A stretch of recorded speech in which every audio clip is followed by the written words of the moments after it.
Un emperador de 16 años pide a 3 médicos griegos que le abran el cuerpo, que le hagan una incisión vertical sobre el vientre, que con esa herida le construyan, en su propia carne, un órgano que su nacimiento no le había dado. Año 220 después de Cristo. Una habitación del Palatino, de noche. Sobre una mesa, una balanza romana. En un plato, oro en lingotes. En el otro, contrapesos que aún suben. Cuando se equilibre, el oro pesará lo mismo que un hombre adulto. Junto a la balanza, dispuestos sobre un paño de lino, escalpelos de bronce, forceps, sondas curvas, una jarra con vino caliente para limpiar la sangre. Frente a la mesa, un muchacho con los ojos pintados con col y las uñas doradas. Es el emperador de Roma. Casio Dión, senador romano y testigo de los hechos, registró aquella escena en el libro 80 de su Historia Romana, capítulo 16, párrafo 7. Durante 1800 años, las universidades europeas se negaron a traducir la página. El muchacho se llamaba oficialmente Marcus Aurelius Antoninus. La historia lo recuerda como Heliogábalo. Lo coronaron a los 14. Lo mataron a los 18. En el intervalo cometió 3 crímenes que ningún emperador romano se había atrevido a juntar bajo un solo nombre. Trajo a Roma un dios sirio en forma de meteorito negro y lo colocó por encima de Júpiter. Sacó a una virgen vestal de su santuario, la condujo al altar y la tomó por esposa, sabiendo que la pena tradicional por violar el voto de Vesta era ser enterrada viva en una cámara subterránea con un pan, una lámpara y un cuchillo. Y le pidió por escrito a sus médicos griegos lo que la cirugía occidental tardaría 1711 años en intentar. 4 años después de la primera petición, los pretorianos lo encontraron escondido en una letrina del cuartel. Le cortaron la cabeza, arrastraron su cuerpo desnudo por las calles de Roma. Intentaron meterlo en la cloaca máxima. No cupo, lo lanzaron al Tíber. Si esta es la primera vez que llegas aquí, Ciudad y País en los comentarios. Suscríbete. Estás viendo Era Oscura, el mejor canal de historia oscura del mundo. Para entender quién era el muchacho de la balanza, hay que volver 3 años atrás. A una ciudad de Siria, a una mujer de 60 años que acababa de perder todo lo que la sostenía en Roma. Julia Mesa, hermana de la emperatriz Julia Domna, tía abuela de Caracalla, mujer más rica del Mediterráneo durante 25 años. En el año 217, Caracalla es asesinado en Mesopotamia por su propia guardia. El nuevo emperador, Macrino, expulsa a Mesa de Roma. La envía de vuelta a su ciudad natal con 2 hijas, 2 nietos, y la orden tácita de no aparecer nunca más en la capital. Mesa obedece, vuelve a Emesa, y empieza a contar legiones. Emesa, hoy la ciudad siria de Homs, es el centro del culto al dios El Gabal, un dios local de origen semita cuyo objeto sagrado no es una estatua sino una piedra, un meteorito negro, cónico, caído del cielo en alguna época olvidada antes del registro escrito. La tradición lo describe como un baitilo, una casa del dios. Los sacerdotes lo lavaban, lo perfumaban, lo cubrían con telas púrpuras. No se rendía culto a la imagen de un dios, se rendía culto a la piedra. El sumo sacerdote hereditario del culto, en el año 217 es un niño de 14 años. Nieto de Julia Mesa, hijo de Julia Soemia, Vario Avito Bassiano, conoce el ritual sirio mejor que el latín. Mesa difunde un rumor entre las legiones acuarteladas en la región, que el niño no es hijo de su yerno oficial, que es hijo bastardo de Caracalla, que su sangre es la sangre legítima de los severos. La Legio Tercera Gálica le compra el rumor con oro. El 16 de mayo del año 218, los legionarios entran en el templo de El Gabal y le ponen al niño de 14 años la corona imperial. Un mes después, Macrino es derrotado cerca de Antioquía, capturado y decapitado. La cabeza viaja a Roma en una caja.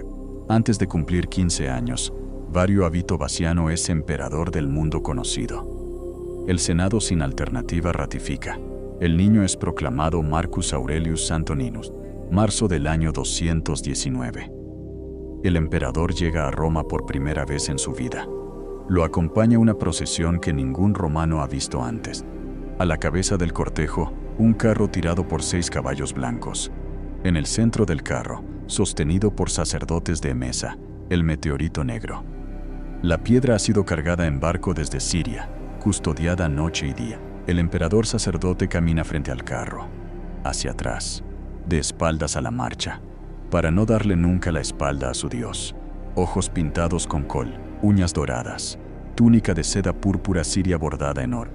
Detrás de él, obligados a escoltar a un Dios que no es suyo, marchan los pontífices romanos, los flámines, las vírgenes vestales, cada sacerdocio de Roma. Herodiano, contemporáneo de los Hechos, describe la procesión con la palabra precisa: scandalum, un tropezón, una ofensa que rompe el suelo bajo los pies. El destino del cortejo es la cima del Palatino. Allí, sobre el lugar donde se levantaba uno de los templos más antiguos de Júpiter, el emperador ha ordenado construir un edificio nuevo. Lo llama el Agabalium, la casa de El Gabal. Una basílica de mármol con un altar central donde se instala la piedra, abierta al cielo, regada con la sangre fresca de animales sacrificados a diario. Y aquí, una mañana sin previo aviso al colegio de pontífices, el muchacho de 15 años comete su primera ofensa religiosa irreversible. Manda traer del templo de Vesta el fuego eterno. La llama que las vírgenes habían mantenido encendida durante 1000 años, día y noche, generación tras generación, sin que se apagara un solo segundo. Ordena trasladarla al Elagabalium. La llama de Vesta deja de pertenecer a Roma, pasa a alimentar el culto del dios sirio. Después manda traer el Palladio, una estatua arcaica de Atenea, traída según la tradición por Eneas mismo desde Troya, cuya pérdida en la teología romana equivalía al fin del imperio. La coloca dentro del Elagabalium, junto al Palladio, el Ancile, el escudo sagrado caído del cielo en tiempos de Numa, custodiado durante 8 siglos por los salios. Junto al Ancile, las imágenes de la Magna Mater, las efigies de los dioses penates. Una a una, las reliquias fundacionales del Estado romano son arrancadas de sus templos y reunidas alrededor de una piedra negra siria. Casio Dion, libro 80, lo registra con una frase que congela: no quería que ningún otro dios fuera adorado en Roma, solo el suyo. Y luego se autoproclama, por decreto, sumo sacerdote del nuevo orden. El título completo, grabado en cartas imperiales: Sacerdos Amplicimus de Invicti, Solis el Agabali. Sumo sacerdote del dios invencible del sol, el Gabal. En 4 años, las secas imperiales acuñan denarios con una piedra cónica sobre un carro de 4 caballos en el reverso, sin imagen humana, sin imagen de Dios, solo la piedra negra. Un imperio entero paga sus impuestos, recibe sus salarios y compra su pan con monedas en las que el rostro de Júpiter ha sido sustituido por una piedra extranjera. Pero el meteorito negro era solo la primera ofensa. Lo que el emperador hizo con la sacerdotisa más sagrada de Roma fue una violación religiosa que ningún hombre había cometido en 1000 años. Para entender la magnitud del segundo crimen, hay que entender qué eran las vestales en Roma. 6 mujeres, elegidas entre los 6 y los 10 años de familias patricias, encerradas en la casa de las vestales junto al foro durante 30 años. 3 décadas bajo juramento de castidad absoluta. Su única función, mantener encendido el fuego de Vesta. Si una vestal rompía el voto de castidad, el castigo era único en el Código Penal romano. Se la conducía en una litera cubierta, en silencio, por la vía sacra hasta la Porta Collin. Junto a la muralla, los pontífices habían cavado en la tierra una cámara subterránea con una lámpara encendida, un pan, un cántaro con agua, una manta y un cuchillo.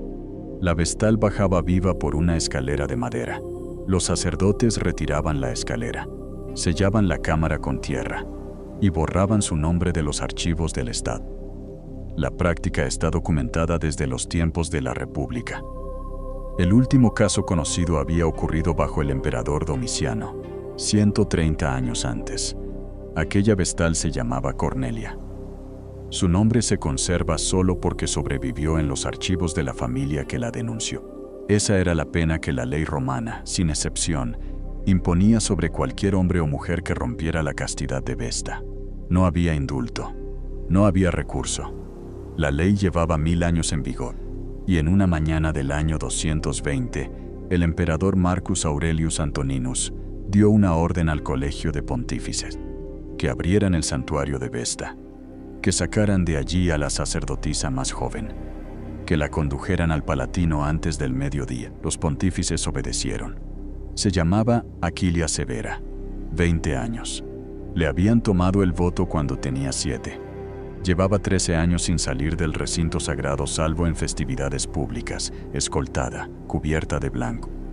La condujeron a través del foro a plena luz, con el velo descubierto, frente a la mirada del pueblo romano que conocía perfectamente la ley que se estaba quebrando en ese instante.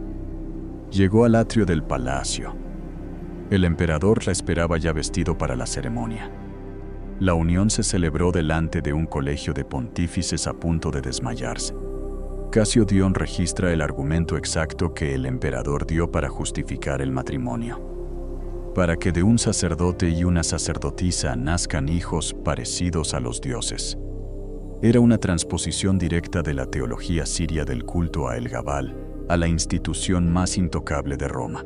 Aquilia Severa no fue enterrada viva. El emperador era el sumo pontífice. Su decreto la cubría legalmente, pero la ofensa quedó en pie. Una vestal sacada de su cámara, despojada de su velo, conducida al lecho imperial.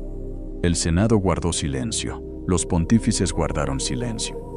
Roma entera entendió, en una sola tarde, que el muchacho sirio estaba dispuesto a tocar la última frontera sagrada que quedaba, y no fue su única esposa. La primera había sido Julia Cornelia Paula, una aristócrata romana casada con el emperador en el año 219 cuando ella tenía 18 años, y él 15. Se divorció de ella al año siguiente. Casio Dion registra el motivo. El emperador alegó que la joven tenía un defecto físico en el cuerpo. No especificó cuál. La segunda fue Aquilia Severa. La tercera fue Annia Faustina, descendiente directa del emperador Marco Aurelio, una mujer mayor que él, con 2 hijos pequeños de un primer matrimonio. Su primer marido se llamaba Pomponio Baso, senador romano, cónsul. El emperador lo había hecho ejecutar pocas semanas antes, bajo cargos inventados, para dejar a Annia libre. La sangre de Pomponio Baso todavía no estaba seca, cuando los emisarios imperiales entraron en la casa de la viuda y le informaron de su nueva boda. Annia no protestó. Sus 2 hijos, ahora hijastros del emperador, se quedaron mirando al hombre que les acababa de matar a su padre. El matrimonio duró meses. La cuarta esposa fue otra vez Aquilia Severa. El emperador, sin explicaciones, repudió a Annia y mandó traer a la vestal de vuelta al palacio. La ofensa religiosa se repitió en una segunda ceremonia pública. La quinta esposa romana, de nombre incierto en las fuentes, completa la lista. 5 bodas legales en 4 años de reinado, cada una elegida no por afecto, no por política, no por sucesión, sino por la escala de la ofensa que provocaba en el orden tradicional romano. Y eso era solo el matrimonio público con mujeres. Lo que ocurría en privado seguía otra lógica. En las carreras del Circo Máximo, en algún momento del año 220, el emperador presenció una caída espectacular. Un auriga llamado Hierocles, originario de Caria, había caído del carro. Se levantó cubierto de polvo, joven, rubio, vivo. El emperador, desde el palco imperial, ordenó que lo llevaran al Palatino. Hierocles había nacido esclavo. Había sido vendido a los gladiadores. Había llegado al circo como auriga sustituto. Esa misma tarde fue llevado a las habitaciones privadas del emperador del mundo. A las pocas semanas, Hierocles vivía oficialmente en el palacio. Recibía senadores. Daba órdenes. Casio Dion lo describe sin rodeos. El verdadero gobierno del imperio se hacía a través suyo. Y el emperador insistía en una ceremonia particular. Imagina que estás de pie en uno de los atrios del Palatino. Frente a ti, el emperador de Roma vestido de novia. Velo amarillo de azafrán, túnica blanca de boda, dote contada por escribas.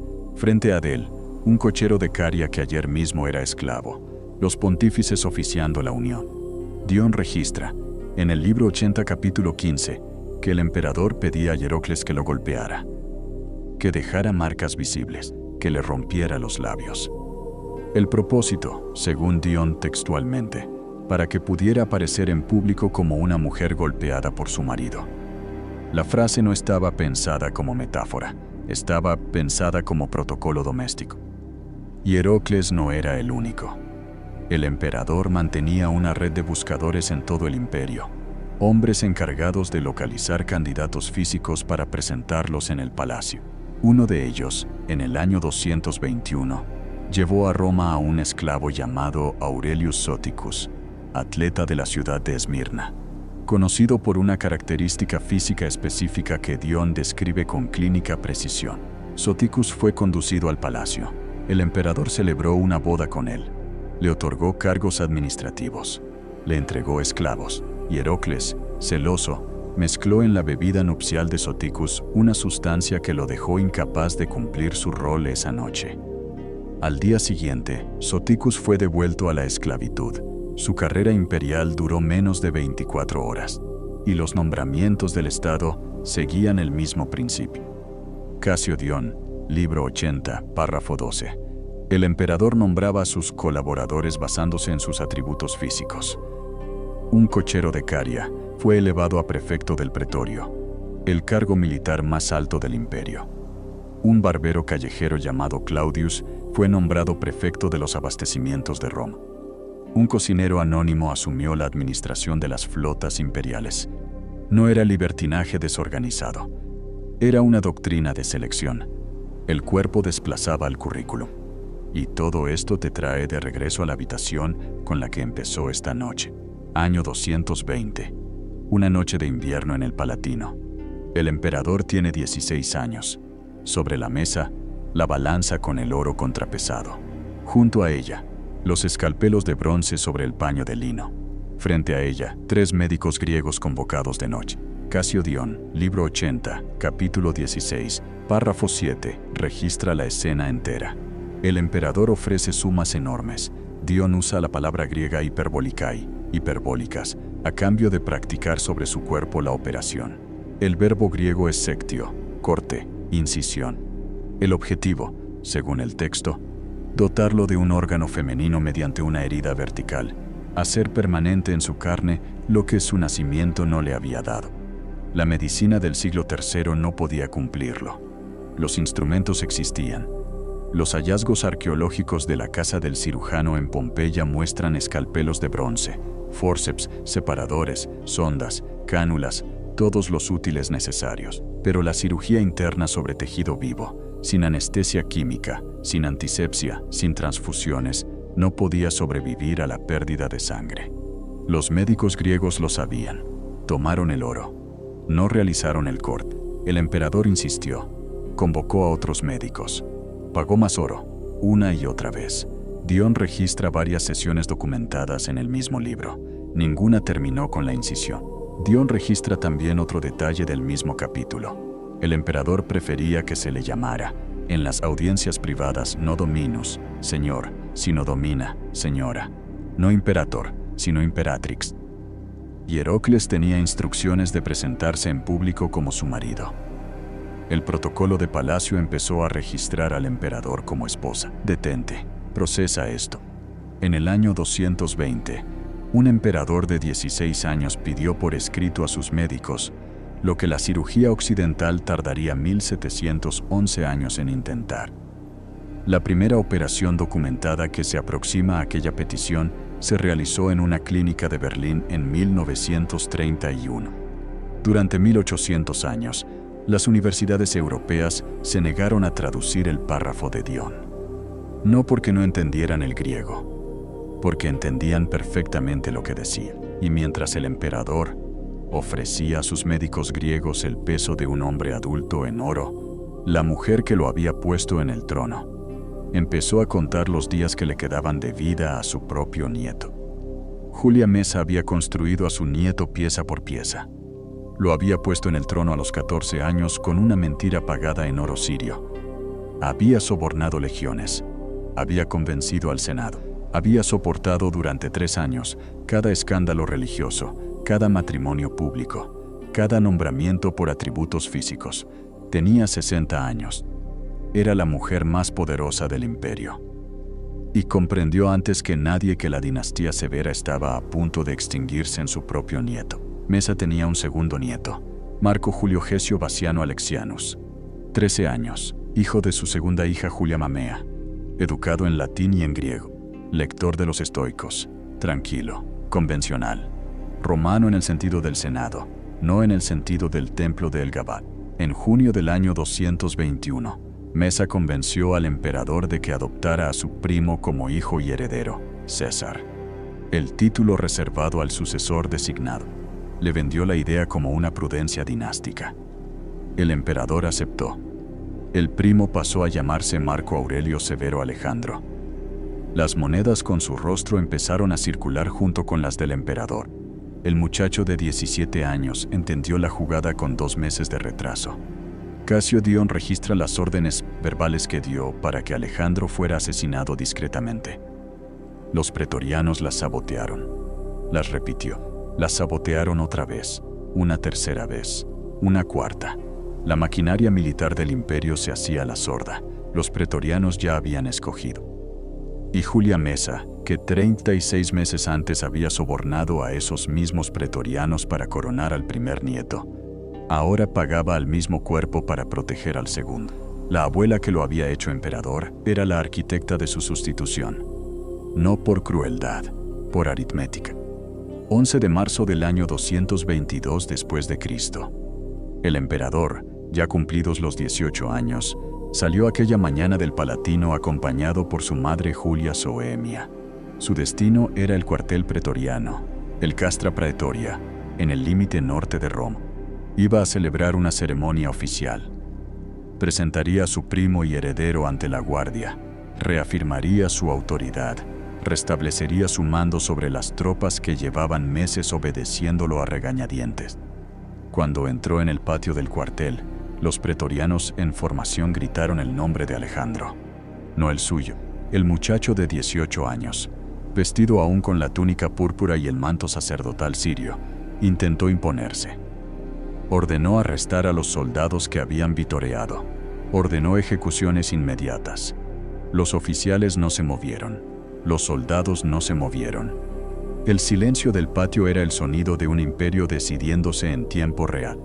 Entonces los pretorianos cargaron contra el emperador. Herodiano y Casio Dion difieren en el lugar exacto en que el muchacho se escondió. Para Herodiano, fue dentro de un gran arcón de viaje en los aposentos del cuartel. Para Dion, más cercano a los hechos, senador en ejercicio durante el reinado siguiente, el emperador y su madre huyeron a la letrina del barracón y se ocultaron entre la piedra húmeda, agachados detrás de un muro. Las dos fuentes coinciden en el final. Un centurión los encontró. Identificó al emperador con 2 palabras. La espada entró antes de que el muchacho pudiera ponerse en pie. Sangre en la pared de la letrina.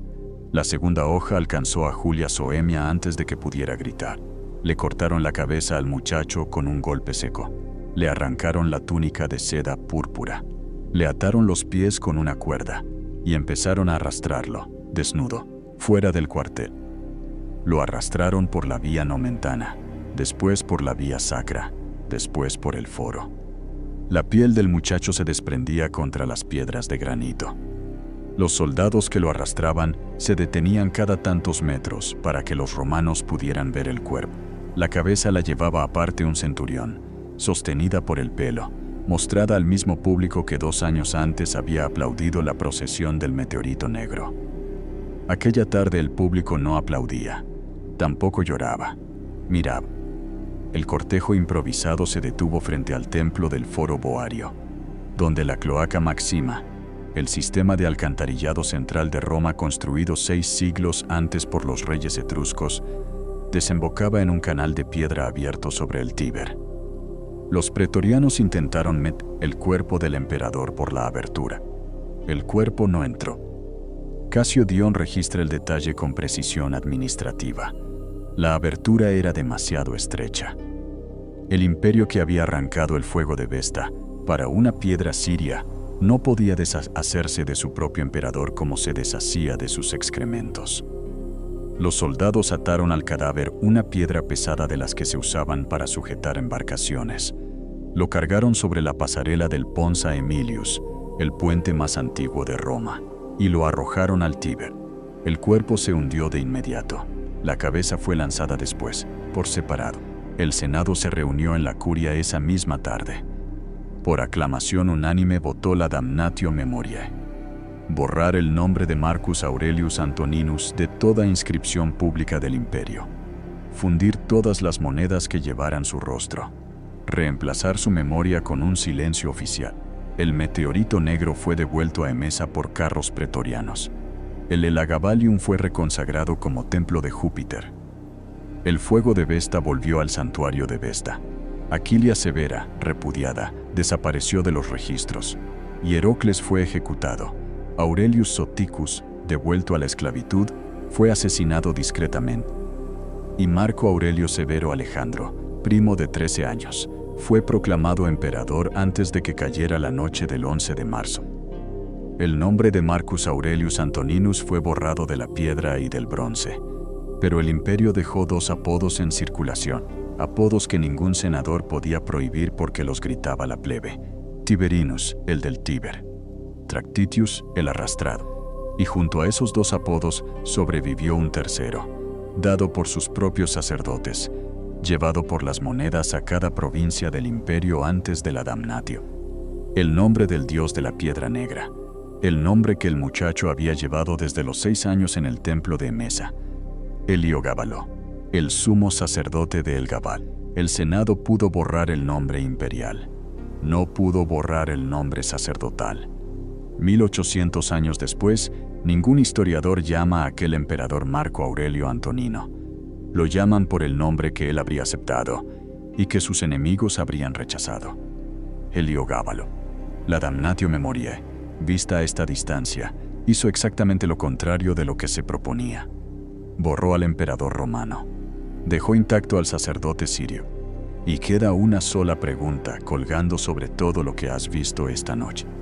Lo que el muchacho de 16 años pidió a 3 médicos griegos en una noche de invierno del año 220, mientras una balanza romana contrapesaba el oro con el peso de su propio cuerpo. La cirugía occidental tardó 1711 años en ofrecerlo. Aquel emperador no llegó a verlo. Murió a los 18 en una letrina del cuartel pretoriano, con la cabeza separada del cuerpo, arrastrado por la vía sacra, atado a una piedra y arrojado al Tíber. El Senado romano votó borrar su nombre. Lo borraron de las inscripciones, lo borraron de las monedas, lo borraron de los archivos.